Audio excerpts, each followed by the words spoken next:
तो जैसा कि आजकल गर्मी शिद्दत से पड़ी है और बाज़ इलाकों में 40, 45, 50 डिग्री सेंटीग्रेड है, तो इस गर्मी में लू और हीट स्ट्रोक से बचने के लिए आपको बेहतरीन केमिकल से पाक मशरूब बनाना बता रही हूँ। इसको आप फ्रिज में बना के रख सकते हैं और हफ्तों इसको इस्तेमाल कर सकते हैं। आप घर में अपने मर्दों को जो है ये दीजिए जो बाहर निकलते हैं और इतनी मेहनत करते हैं।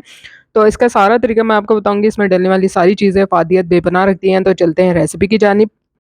अस्सलाम वालेकुम, welcome to my YouTube channel kitchen with Sam. तो यहाँ पे मैंने 5 से 6 अदद कच्ची कैरी ले ली थी, इसको बॉयल करने के लिए रख दिया था। हार्डली 10 से 12 मिनट में ये अच्छे से जो है अंदर से नरम हो जाती है, तो हमने इसको तकरीबन 10 से 12 मिनट के लिए रख दिया है।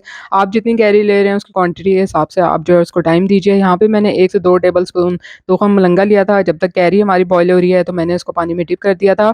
अब ये कैरी अच्छे से बॉयल हो चुकी है, उसको हमने पहले अच्छे से ठंडा होने देना है।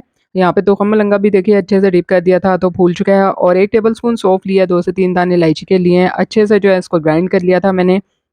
अब इसका गूदा जो है इस तरह से हमने अंदर से अच्छे तरीके से निकाल लेना है।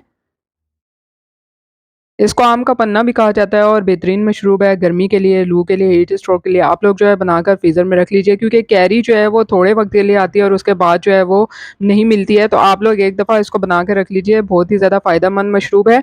जो केमिकल मशरूब या सोडा ड्रिंक्स आप पीते हैं उसको अवॉइड कीजिए, वो सेहत के हवाले से भी नुकसानदेह होते हैं। नेचुरल ड्रिंक्स जो हैं वो आप घर में इजीली बना सकते हैं, कम मेहनत के साथ झटपट। यहाँ पे मैंने जो है गूदा जो है ब्लेंडर में डाल दिया है सारा, इसके साथ ही पुदीने के पत्ते डाल दिए हैं, सौंफ और इलायची का पाउडर जो बनाया था वो डाल देना है। साथ ही मैंने इसमें काला नमक डाला है 1 से डेढ़ टीस्पून, आप लोग जो है कैरी की क्वांटिटी के हिसाब से डालिए। हाफ टी स्पून ज़ीरा पाउडर, 1/4 टीस्पून काली मिर्च का पाउडर डाला है, 1 आधा टीस्पून मैंने इसमें नमक डाला है। अब यहाँ पे मैं शक्कर का इस्तेमाल कर रही हूँ, आप लोग चाहें तो इसमें जो है वो चीनी भी ऐड कर सकते हैं, व्हाइट शुगर। आप लोगों की अपनी चॉइस के ऊपर है, कैरी चूँकि खट्टी होती है तो इसमें हमने जो है ज़्यादा ऐड करनी है, और शक्कर ऐड करने से ना इसका कलर भी बहुत ज़्यादा खुशनुमा हो जाता है, तो आप लोग ज़रूर ट्राई कीजिए। यहाँ पे इसको ब्लेंड कर लिया था अच्छे से और इसका इस तरह से थिक सा पेस्ट बन गया है। अब मैंने इसको एयर टाइट कंटेनर में जो शीशे का था उसमें मैंने रख दिया है। अब आप इसको फ्रिज में रख सकते हैं हफ्ते तक और ईज़िली इस्तेमाल कर सकते हैं, हफ्ते से पहले ही ख़त्म हो जाता है, तो आप लोग जो है ज़्यादा कैरी लेके इसको एक दफ़ा बना के रख लें। अब ग्लासेस में मैंने आइस क्यूब डाले थे, लेमन स्लाइसेस डाले थे, इसके साथ ही 1 से डेढ़ टेबलस्पून जो है कैरी का पेस्ट ऐड कर दिया था।